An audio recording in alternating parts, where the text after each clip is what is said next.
Hi, I'd like to show you magic. Where everyone else would perish, a man who cannot die with electricity. Not me, someone else. This man is called Mohan, simple man from India. He can pass huge amounts of electricity through his body to turn on a lamp or a mixer without a problem. Truly, there can be magic in the world. But alas, this is not one of them. This is BS as F. Thanks for watching.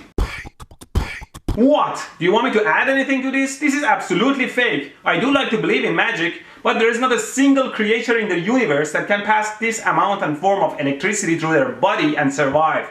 This guy is called the current Mohan, but I call him with his superpower, the superconductor, meaning zero resistance. Hi, I've been searching. He is interviewed by this guy. My name is Daniel Browning Smith, who is a kindergarten dropout with flexible superpower on History Channel. Shouldn't knowledge channels be in the business of spreading knowledge? Electricity Mohan, so you are real. Here is how much Dan knows about electricity. I've studied electricity, and I know if you touch a live wire, the current will flow through your body. And here is how well he checks things. It looks normal. 200 volts. Well, it looks real to me. Why do I call Mohan a superconductor? Because he's an absolute 0 ohm short circuit. Just look at this. A 100-watt lamp on 220 volt AC needs around half an amp of current. The light intensity doesn't change at all, no matter where Mohan touches the wires on his body, which means he's a dead short. And the mixer needs 3 amps. It's real, it's not fake. No sir, you're dumb. Mohan is obviously doing this to attract girls. I need a meter to test the electrical resistance of... Dan wants to check Mohan's body resistance and buys a new multimeter. What was wrong with the first meter you used to measure?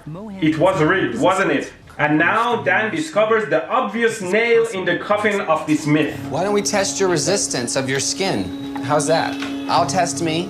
Okay, you test. And then you test you, okay? Okay.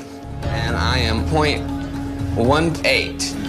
Whoa, so it keeps going up. So you're like almost 1,000,000 ohms. Does this mean that the flow of electricity is redirected around his body, so his heart is not directly affected by the deadly current? So you're 10 times more resistant than me. Dan, you are more conductive than this guy. Your body resistance is 180,000 ohms, while Mohan's body is over 1,000,000 ohms. You know that voltage is equal to resistance times current. So in order for the 3 amp current of the mixer to pass through 1 mega ohm resistance of Mohan's, we need over 3 million volts, and we only have 220 volt AC. Who paid you to travel all the way there to miss this clue?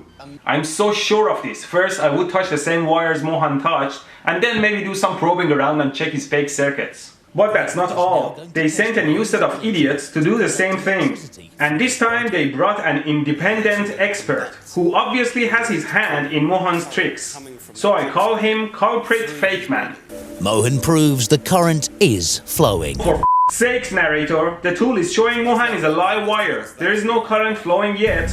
He's actually conducting electricity now through his tongue and anywhere on his body. An electric drill. It's a 500-watt drill. The drill pulls over 2 amps through Mohan's body. Mohan should be dead. Okay, stop right there. I have an angle grinder and I plugged it in and I cut the wires, and if I touch the wires it turns on.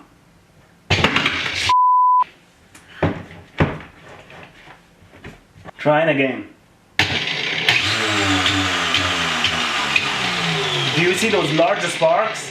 Even if this guy was made of titanium, he would still have burn marks on his body. But there are no sparks.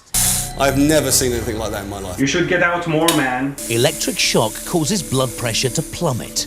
But amazingly, Mohan's remains constant. Because there was no current through his body.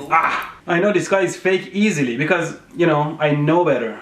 Well, I guess I have to reveal my secret now. A lot of you ask why I'm still not dead after all those shocks. Well, I have my angle grinder plugged in and I'm gonna turn it on with these wires. Okay, here we go.